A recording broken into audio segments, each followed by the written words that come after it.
हाग्रामा महिलारीर राजनीति कथाটো आनिले केनेके हबो तेखेतर আজি চাওক हाग्रामा महिलारी डांगरिया जितु लेभेलर पलिटिशियन तेखेते ई कथाबिलाके कब कारण तेखेतर बहुत बेसी सक्सेस स्टोरीज नाय जे कबात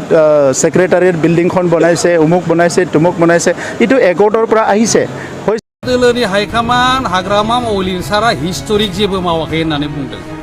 बे हिस्टोरिक जेबो मावाखैब्ला दिनै बिटिएडि बोरै सृष्टि जाखो दिनै प्रमद बर' बिथाङा जुनथु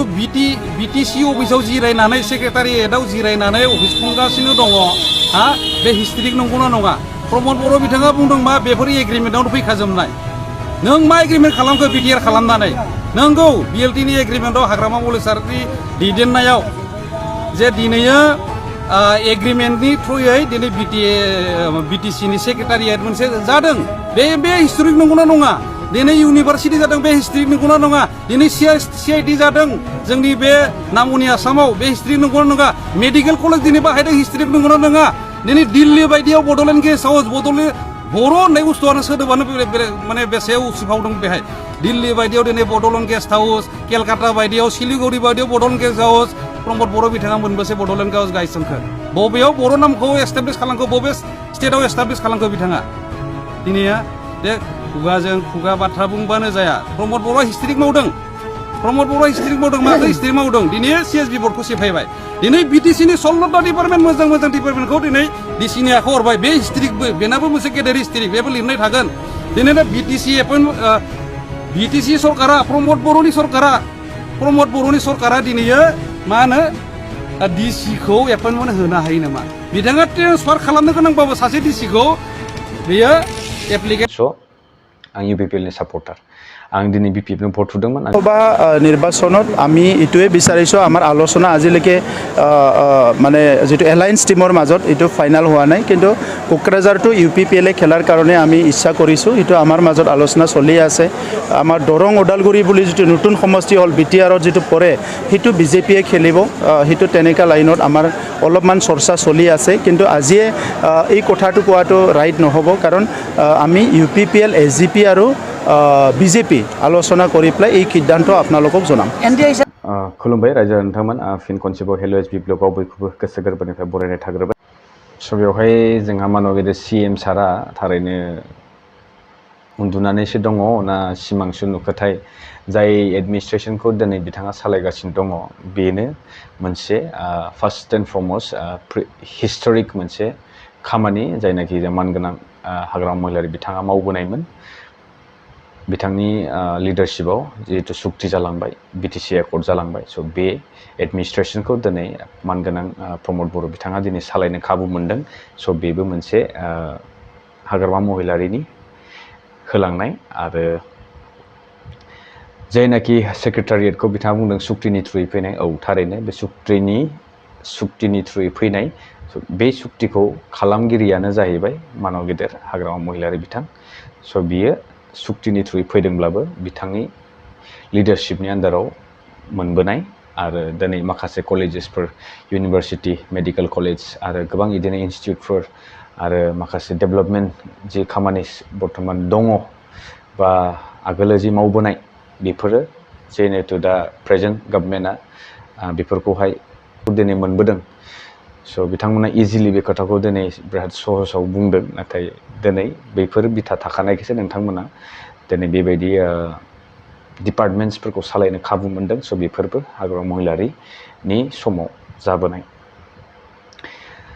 जुरिसडिक्सन कर्टफोर माखासे दङ डिस्ट्रिक्ट कर्टसफोर दङ स' बेफोरबो थारैनो बुंनांगोन बै समनिफ्रायनो सुक्तिनि थ्रुयैनो फैनाय स' बेबो नाथाय हाग्रामा महिलारीनि समाव जानाय माने बिथांनि लिडारशिपआव बेफोरखौ जोङो मोननो खाबु मोननाय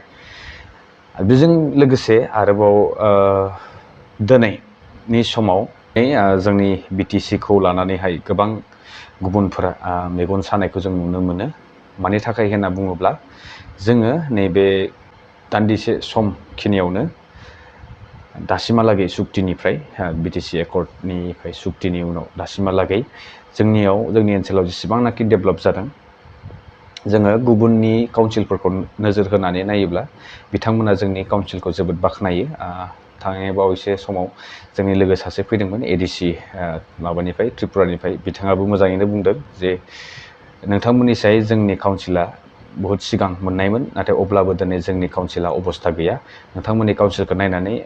काउन्सिल बायदि फिल जाया होनना बुंदों मोनसे स्टेट बायदि फिल जायो होनना बुंदों स' बेफोरबो हाग्रामा महिलारिनि दैदेननायाव जादोंमोन आरो थारैनो जों बुंनांगोन बिराद स्पिडि मोनसे डेभेलपमेन्ट फैदों जोंनि ओनसोलाव जेरावनाखि हाग्रा गोजामोन जेरावनाखि आसामनि सासेबो मन्त्रि एमएलए जोंनि ओनसोलफोरावहाय माब्लाबाबो नुफेराखैमोन फैफेराखैमोन बा बिथांमोननि खुगायाव नाम लाफेरनायखौ जों नुनो मोनाखैमोन स' बेफोरो जादों हाग्रामा महिलारि बिथांनि दैदेननाय समाव बेनिफ्राय जोंनि ओनसोलावहाय बेबायदि माखासे दिनै गोबां टुरिस्टफोरा फैनो खाबु मोनदों मानि जाहोनाव दिनै बड'लेण्ड गेस्ट हाउसफोर गोबां बेलेग बेलेग स्टेट्सफोराव गायसननाय जादों बेनि थ्रुयैबो जोंहा गोबां मोनसे सिनायथि मोनदों मोनसे रिकगनिसन मोनदों स' बेनि थ्रुयैबो गोबां टुरिस्टफोरा दिनै जोंनि ओनसोलावहाय फैयो बेबो जों थारैनो बुंनांगोन हाग्रामा महिलारि बिथांनि समाव फैनाय बेनिफ्राय दिनै जिहेथु सेक्रेटारियेट अफिसावहाय बिथाङा दिनै सेसन खालामनो हायो जेरावनाखि गावबागाव डिपार्टमेन्ट रुमावहाय जिरायनानै माखासे खामानिफोरखौ मावनो खाबु मोनगासिनो दङ स' बेफोरबो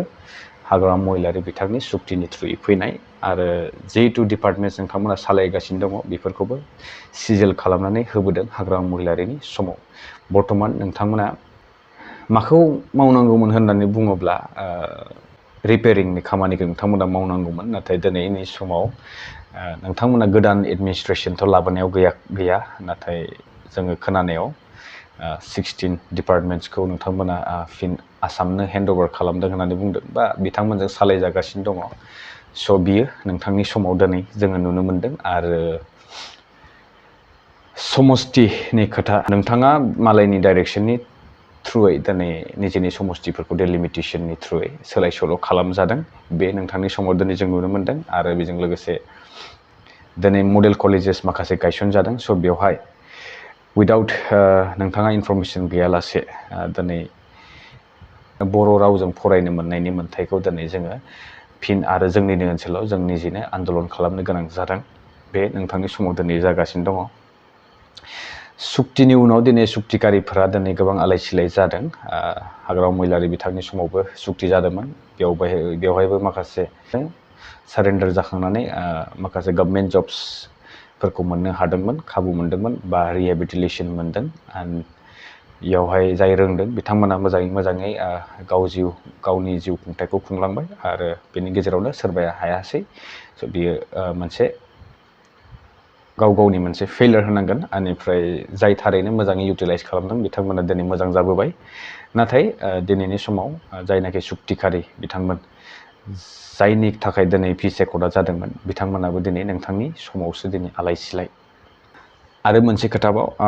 जिहेतु जोंहा मोनसे सेन्ट्रेल सिलेक्सन बर्ड दंमोन जोंनि काउन्सिलनि आन्दाराव जिहेतु 3rd ग्रेड 4th ग्रेडनि माखासे साख्रिफोरखौ होनो हानाय खाबु दंमोन स' बेबो दिनैनि समाव नोंथांनि समाव दिनै बे CSP बडिया गैला बा स्क्रेप जाबाय बे नोंथांनि समाव दिनै जों नुनो मोनदों दिनैनि समाव सरकारा गावनिनो हारि जेब्ला अलखदाव गोलैयो अब्लाना फंसेबो हारिनि फारसे वान साइडेड जानानै खोथा बुंनो हाया बियो दिनै नोंथांनि समावसो जों नुनो मोनदों बेनिफ्राय जों थारैनो बुंनांगोन जोंनि मेगनजों जोङो रोखा रोखा नुबाय दिनैनि समाव माबा मोनसे फिसा समाजनि बा गावनि ओनसोलनि बागै मोनसे फिसा सहाय नांगौ जायोब्ला दिनैनि समाव धरना प्रसेसन बायदि प्रग्राम अर्गेनाइज खालामनांगौ गोनां जादों नङाबा सरकारा खोनाया बा मेगनजों नुवा स' बियो दिनै नोंथांनि समावसो जादों आरो बिदा फंबाय गावनि न'खरावनो खावनै बेबा बेनि मोखां नायलाया बेबा बेजों रायलायलाया गावनि गामियावनो खावनै जानायखौ दिनै नुनो मोनदों नोंथाङा जेब्ला पलिटिक्सआव आगान होयो अब्लानिफ्रायसो दिनैनि समाव फरायसाजों फरायसा खावनै बिदा फंबायनि गेजेराव खावनै न'खर गंसेयाव खावनै गामि गंसेयाव खावनै जानायखौ दिनै नोंथांनि पलिटिक्सआव आगान होजेननायनिफ्रायनो दिनै जोंनि गेजेराव जोंनि माहारिनि गेजेरावनो गुलाय गुजाय माखासेखौ दिनै नुनो मोनदों नायल' जाल' मोनसेल' MP सिट दंमोन जायनाखि दिनै नोंथांनि पलिटिक्सआव आगान होनाय लोगो लोगो जों दिनै बेखौबो खोमाना लानो गोनां जादों बेबो नोंथांनि जाहोनाव दिनै जोंनि भट्सफोरा डिभाइड जादों 50-50 डिभाइड आसाम 50-50नि फिथाइखौ जों दिनै जोंनि माहारिनि गेजेरावनो डिभाइड बिदा फंबाय 50-50 होनाय बायदि जादों। स' एज अ कनक्लुजन आङो जास्ट मोनसे खोथाखौ होननानै आं फोजोबनो सानदों भिडिअखौ जे बेबायदि मेरला माखासे एग्जाम्पल्स दंबावो जायनाखि आङो फोरमायजोबनो हानाय नङा बर्थमान फोरमायजोबबा भिडिअआ जोबोद गोलाव जालांगोन आरो माखासे सुबुंफोर दङ जायनाखि गोबां कमेन्ट्स खालामगोन आरो आंखौ दा वान साइडेडल' भिडिअ बानायो होनना बुंलायगोन। स' आङो अलरेडि बुंखाबाय नैबेनि सिगां भिडिअआवहाय जा नुदों जा खोनादों बेखौसो आं बुंगोन, बेवहाय वान साइडेडनि बाथ्रा फैया। दिनै गाबोननि समावहाय सोरबा सरखार फैयोब्ला बिथांमोना जुदि माखासे खामानिफोरखौ मावनायाव फेलियर जायोब्ला आं बिथांमोनखौबो बेबायदिनो बुंनो गोनां जागोन बा बुंनांगोन। स' दिनैनि बेलायाव आङो सरखारखौ बुङालासे आङो सोरबा अपोजिसनखौ जुदि बुंबाय थायोब्ला बै अपोजिसनखौ बुंनानै बिथांमोना दिनैनि समाव खामानिखौ मावफुंना होनो हागोन नामा? स' हानाय नङा। स' बिनि थाखायनो जोङो मोनसे पार्टि हिसाबै साननाङा, रायजो राजा हिसाबै जोङो सानना नायोब्ला जोङो खुनु पार्टिजों लोब्बा गैया। जोङो सोरनो भट थुदों सोरनो भट थुवाखै बे जोंनि मोनसे इन्डिभिजुवेल मोन्थाय। स' बेवहाय रावबो रावखौबो माने आसि थुनानै पइन्ट आउट खालामनो हाया जे आङो अबेहाय भट थुगोन बा अबेहाय थुदोंमोन। स' बेयो जोंनि इन्डिभिजुवेल राइट्स, भट राइट्स। स' बेयावहाय सोरखौबा दागो फोनांनो हाया जोङो जे नों बिथाङा उमुक पार्टिनि जानानै बुंदों। मानो जोंनि बर'नि गेजेरावसो जों बेखौ जों नुनो मोन्दों, नाथाय नोङो गुबुन गुबुन स्टेट्सफोराव थांनानै गुबुन गुबुन माहारिफोरखौ नोजोर होयोब्ला बिथांमोना सरखारनो भट होयो आसा खालामनानै जिहेतु माबा मोनसे मोजां जागोन होननानै, नाथाय बैबायदि सुबुङानो उनावहाय जेब्लानोखि मोजां खामानि मावा अब्ला धरना होयो, होमबासो धरना होनानै दिन्थिब्लासो साक्सेसफुल जागोन। नाथाय जोंनिया माबायदि, जोङो भटखौ थुखांबाय जाबाय बास खामानि माव दा माव, आङो बिदिनो इउपिपिएलनि थुदोंमोन स'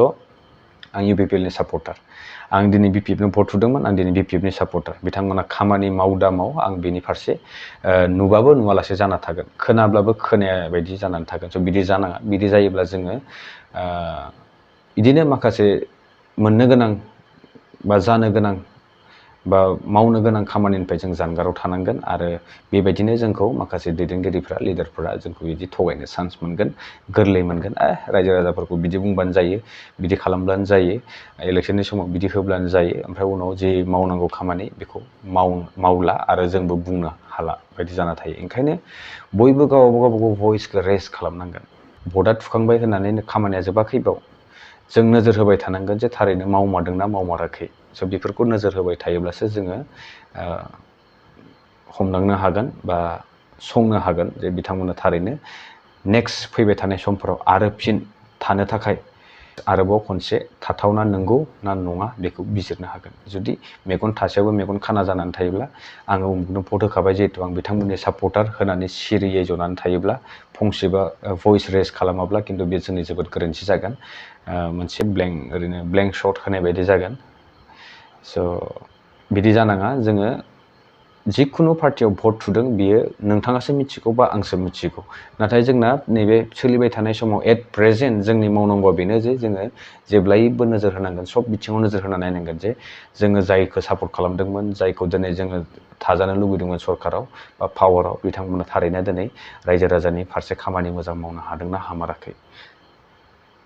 अब्लासो जोंनि समाजा डेभेलप जागोन। जेरै गुबुन गुबुन स्टेट्सफोराव गुबुन माहारिनि मानसिफोरा दिनैनि समाव बेबायदिनो खालामगासिनो दङ। स' बबेबा मोनसे पार्टिनि गरा जानानै थानाङा, होमब्लासो जोंनि गेजेराव जोङो जौगानायखौ नुनो मोनगोन बा जोङो जौगानो हागोन। दिनै जोङो स्टेटनि खोथाखौनो बुङोब्ला मालाय बिथांमोना जोबोद भट थुदों नंगौ, थुब्लाबो बिथांमोना बै सरखारनि फारसेनो थुसेयावबो उनावहाय बिसोरो माबा मोनसे जानाय नुवाखैब्ला बिथांमोना धरना होनो ओंखारबोयो। नाथाय जोंनिया दिनैनि समाव माबा मोनसे जायाखै होननानै धरना होनो सोरबा लेंब्लाबो माने बानाय बायदिखौ जों नुनो मोनो बा फर्स खालामनांगौ गोनां जायो समावहाय। स' बेबायदि जानाङा। निजेनि मोन्थायखौ निजे बिना लानो मानो लाजियो जोंनि मानसिफोरा, लाजिनाङा। निजेनि मोन्थायखौ निजे बिना लानो रोंनांगोन, अब्लासो जोङो जोंनि